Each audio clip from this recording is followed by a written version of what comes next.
ನಾಯಕತ್ವ ಗೊಂದಲ ಇನ್ನೂ ಮುಗಿದಿಲ್ಲ. ಸಂಪುಟ ಪುನಾರಚನೆ ಆಗುತ್ತೋ ಇಲ್ವೋ ಇನ್ನೂ ಗೊತ್ತಿಲ್ಲ.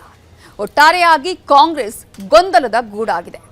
ಈ ಗೊಂದಲ ಇರುವಂತಹ ಸಂದರ್ಭದಲ್ಲೇ ಸಾಹುಕಾರ್ ಸಚಿವ ಸತೀಶ್ ಜಾರಕಿಹೊಳಿ ಹೈಕಮಾಂಡ್ ನಾಯಕರನ್ನ ಭೇಟಿ ಮಾಡಿದ್ದಾರೆ. ಈ ಸಂದರ್ಭದಲ್ಲಿ ಅಹಿಂದ ರಿಪೋರ್ಟ್ ಅನ್ನು ಸಲ್ಲಿಸಿದ್ದಾರೆ. ಅಷ್ಟು ಮಾತ್ರ ಅಲ್ಲ, ಒಂದಷ್ಟು ಬೇಡಿಕೆಗಳನ್ನು ಕೂಡ ಹೈಕಮಾಂಡ್ ಮುಂದೆ ಇಟ್ಟಿದ್ದಾರೆ. ಹಾಗಾದ್ರೆ ಅಹಿಂದ ರಿಪೋರ್ಟ್ ನಲ್ಲಿ ಏನಿತ್ತು, ಅವರ ಬೇಡಿಕೆಗಳೇನು? Have a look. ಆಗ ಡಿಕೆ, ಈಗ ಸಾಹುಕಾರ್. ದಿಲ್ಲಿಯಲ್ಲಿ ಕೈದಂಗಲ್.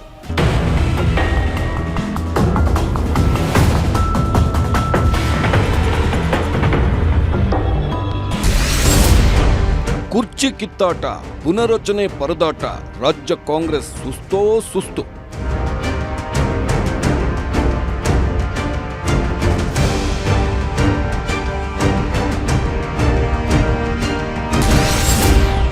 ಹೈಕಮಾಂಡ್ಗೆ ಸಾಹುಕಾರ್ ಅಹಿಂದ ರಿಪೋರ್ಟ್ ಮರ್ಮವೇನು?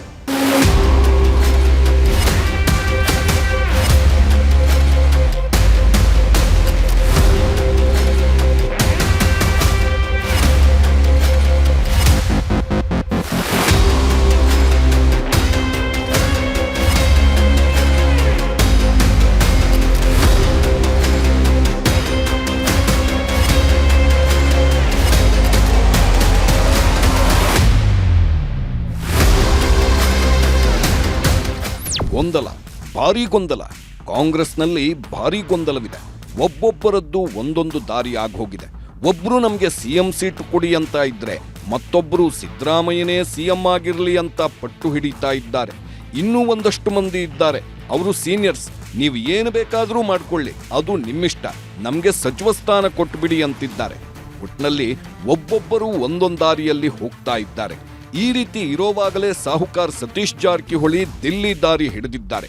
ಭಾನುವಾರ ರಾತ್ರಿ ದಿಲ್ಲಿಗೆ ದಿಢೀರನೆ ಹೋದ ಸತೀಶ್ ಜಾರಕಿಹೊಳಿ ಒಂದೇ ಬಾರಿ ಹಲವಾರು ದಾಳಗಳನ್ನ ಉರುಳಿಸಿದ್ದಾರೆ. ಸತೀಶ್ ದಿಲ್ಲಿಗೆ ಹೋಗಿದ್ದೇಕೆ? ಈ ಒಂದು ಪ್ರಶ್ನೆಗೆ ಒಂದೇ ಉತ್ತರ ಇಲ್ಲ. ಆ ಉತ್ತರಗಳ ಬೆನ್ನತ್ತಿದ್ರೆ ಮೊದಲು ಸಿಗೋದು ಡಿಕೆ ಬ್ರದರ್ಸ್ ಮಾಡಿದ್ದ ದಿಲ್ಲಿ ದಂಡಯಾತ್ರೆ. ಕೆಲವೇ ದಿನಗಳ ಹಿಂದೆ ದಿಲ್ಲಿಗೆ ಹೋಗಿ 3 ದಿನ ದಿಲ್ಲಿಯಲ್ಲೇ ಠಿಕಾಣಿ ಹೂಡಿದ್ದ ಡಿಕೆ ಬ್ರದರ್ಸ್ ಸಿಎಂ ಸ್ಥಾನದ ಹಕ್ಕನ್ನ ಮಂಡನೆ ಮಾಡಿದ್ರು. ನಾನು ಕೆಪಿಸಿಸಿ ಅಧ್ಯಕ್ಷ ಆಗಿ ಕಷ್ಟಪಟ್ಟು ಕಾಂಗ್ರೆಸ್ ಅಧಿಕಾರಕ್ಕೆ ಬರೋ ಹಾಗೆ ಮಾಡಿದ್ದೇನೆ, ಆದ್ದರಿಂದ ನನಗೆ ಸಿಎಂ ಸ್ಥಾನ ಕೊಡಲೇಬೇಕು ಅಂತ ಒತ್ತಾಯ ಮಾಡಿದ್ರು ಡಿಕೆಶಿ. ಇಷ್ಟೇ ಅಲ್ಲ, ಈಗಾಗಲೇ 2.5 ವರ್ಷ ಮುಗಿದು 6 ತಿಂಗಳಾಗಿದೆ. ಇನ್ನುಳಿದ 2 ವರ್ಷವಾದರೂ ನನ್ನನ್ನ ಸಿಎಂ ಮಾಡಲೇಬೇಕು ಅಂತ ಪಟ್ಟು ಹಿಡಿದ್ರು. ರಾಹುಲ್ ಗಾಂಧಿ ಸಿಗದೇ ಇದ್ದ ಕಾರಣಕ್ಕೆ ಎಐಸಿಸಿ ಅಧ್ಯಕ್ಷ ಮಲ್ಲಿಕಾರ್ಜುನ್ ಖರ್ಗೆ ಮತ್ತು ಕೆಸಿ ವೇಣುಗೋಪಾಲ್ ಬಳಿಯೇ ತಮ್ಮ ಆಸೆಯನ್ನೂ ಹೇಳ್ಕೊಂಡಿದ್ರು. ಕೊನೆಗೆ ನೀವು ಅಧಿಕಾರ ಹಂಚಿಕೆಯ ಬಗ್ಗೆ ಆದರೂ ಏನಾದರೂ ಕ್ಲಾರಿಟಿ ಕೊಡಲೇಬೇಕು ಅಂತ ಒತ್ತಾಯಿಸಿ ವಾಪಸ್ಸಾಗಿದ್ರು. ಡಿಕೆ ಬ್ರದರ್ಸ್ ದಿಲ್ಲಿಯಿಂದ ವಾಪಸ್ಸಾದ್ಮೇಲೆ ಸಾಹುಕಾರ್ ದಿಲ್ಲಿ ಕಡೆಗೆ ಮುಖ ಮಾಡಿದ್ರು. ಡಿಕೆ ಬ್ರದರ್ಸ್ ದಿಲ್ಲಿಯಲ್ಲಿ ಹೂಡಿದ್ದ ತಂತ್ರಕ್ಕೆ ಪ್ರತಿತಂತ್ರ ಹೆಣೆಯೋದಕ್ಕಂತಾನೆ ಸಾಹುಕಾರ್ ದಿಲ್ಲಿಗೆ ಹೋಗಿರಬಹುದು ಅಂತ ಕೆಲವರು ಅಂದ್ಕೊಂಡ್ರು. ಆದ್ರೆ ಸತೀಶ್ ಹೋಗಿದ್ದು ಮಾತ್ರ ಅದೊಂದಕ್ಕೆ ಅಲ್ಲ, ಅಹಿಂದಕ್ಕೆ. ಹೌದು, ಸಾಹುಕಾರ್ ಸತೀಶ್ ಜಾರಕಿಹೊಳಿ ದಿಲ್ಲಿಗೆ ಹೋಗಿದ್ದು ಅಹಿಂದ ಕಾರಣಕ್ಕೆ. ಅಹಿಂದವನ್ನೇ ಇಟ್ಕೊಂಡು ಉಳಿದ ದಾಳಗಳನ್ನ ಉರುಳಿಸೋದೇ ಸಾಹುಕಾರ್ ದಿಲ್ಲಿ ಪ್ರವಾಸದ ಮುಖ್ಯ ಉದ್ದೇಶವಾಗಿತ್ತು. ಅಹಿಂದ ಅಸ್ತ್ರವನ್ನೇ ಪ್ರಯೋಗ ಮಾಡಿ ಸಿದ್ದು ಕೂತ್ಕೊಂಡಿರೋ ಸಿಎಂ ಕುರ್ಚಿಯನ್ನ ಉಳಿಸಿಕೊಳ್ಳಬೇಕು ಅನ್ನೋದರ ಜೊತೆಗೆ ರಾಜ್ಯದಲ್ಲಿ ಮುಂದಿನ ಅಹಿಂದ ನಾಯಕ ನಾನೇ ಅನ್ನೋ ಸುಳಿವನ್ನ ಹೈಕಮಾಂಡ್ಗೆ ಕೊಡಬೇಕು ಅನ್ನೋ ಕಾರಣಕ್ಕೆ ಸತೀಶ್ ದಿಲ್ಲಿಗೆ ಹೋಗಿದ್ರು.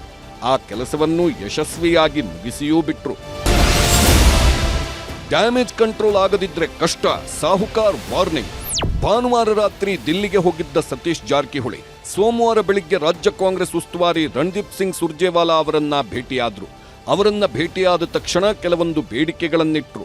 ಅಹಿಂದ ಸಮಾವೇಶ ನಡೆಸ್ತೇವೆ ಅಂತ ಪ್ರಸ್ತಾಪಿಸಿದ್ದ ಸಾಹುಕಾರ್ 30 ನಿಮಿಷ ಸುರ್ಜೇವಾಲಾ ಜೊತೆಗೆ ಮಾತಾಡಿದ್ದು ನಾಯಕತ್ವ ಗೊಂದಲವನ್ನ ಆದಷ್ಟು ಬೇಗ ಬಗೆಹರಿಸಿ ಸಂಪುಟ ರಚನೆ ಬಗ್ಗೆಯೂ ಕೂಡ ಗಮನಹರಿಸಿ ಸಂಪುಟ ರಚನೆ ಮಾಡಿದ್ರೆ ಹೊಸಬರಿಗೆ ಅವಕಾಶ ಕೊಡಬೇಕು ಅಂದ್ರು.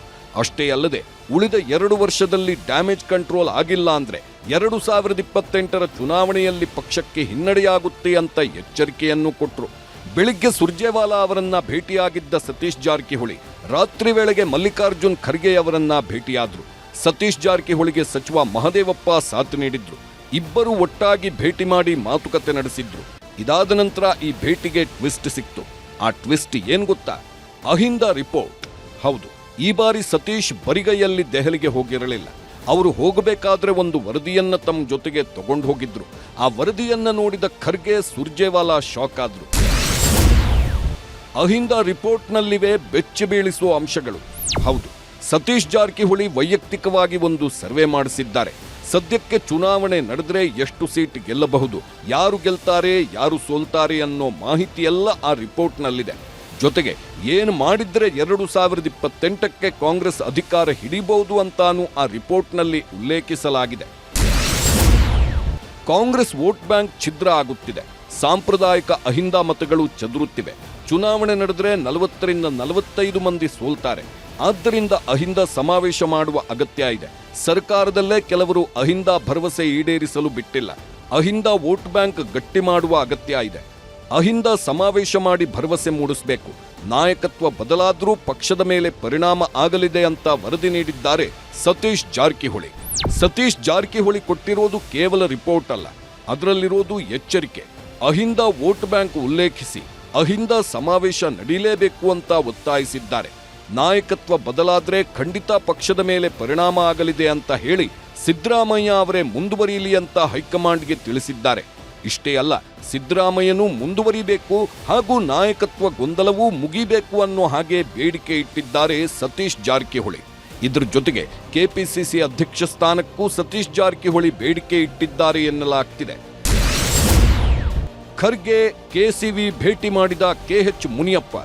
ಸಿಎಂ ಸಿದ್ದರಾಮಯ್ಯ ಆಪ್ತಬಣ ದೆಹಲಿಗೆ ದೌಡಾಯಿಸಿರುವುದು ರಾಜಕೀಯ ವಲಯದಲ್ಲಿ ಭಾರೀ ಕುತೂಹಲ ಮೂಡಿಸಿದೆ.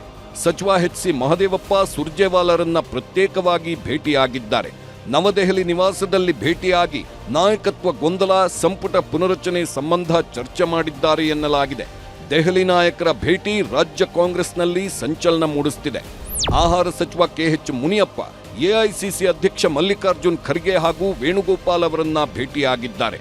ರಾಜ್ಯ ಕಾಂಗ್ರೆಸ್ ಆಂತರಿಕ ಬೆಳವಣಿಗೆಗಳು, ಒಳ ಮೀಸಲಾತಿ ಕುರಿತು ಚರ್ಚೆ ನಡೆಸಿದ್ದಾರೆ.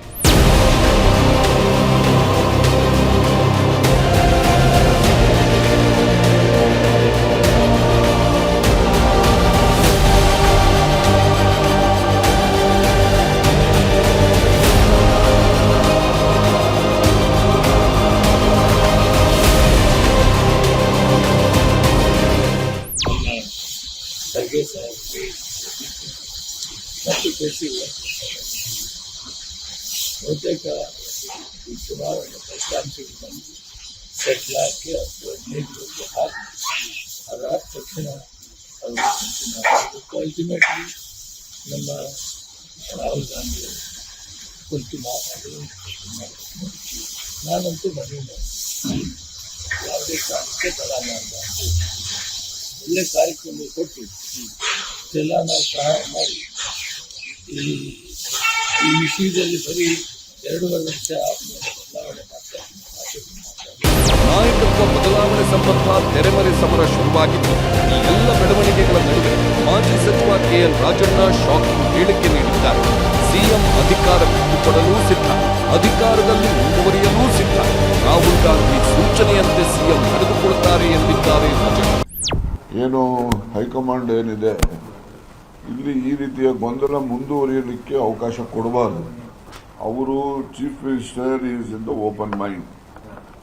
ಹೈಕಮಾಂಡ್ ರಾಹುಲ್ ಗಾಂಧಿ ಅವರು ಏನು ಸೂಚನೆ ಕೊಡ್ತಾರೆ, ಸೂಚನೆಯಂತೆ ನಾನು ನಡೀತೀನಿ, ಆ ಸೂಚನೆ ಪಾಲನೆ ಮಾಡ್ತೀನಿ. ಆ ಪಾಲನೆ ಮಾಡ್ತಕ್ಕಂಥ ಸಂದರ್ಭದಲ್ಲಿ ನಿಮ್ಮೆಲ್ಲರೂ ಸಹಕಾರ ಇರಬೇಕು ಅಂತಕ್ಕಂಥದ್ದು ಅವರ ಒಂದು ಅಭಿಮತ ಇದೆ.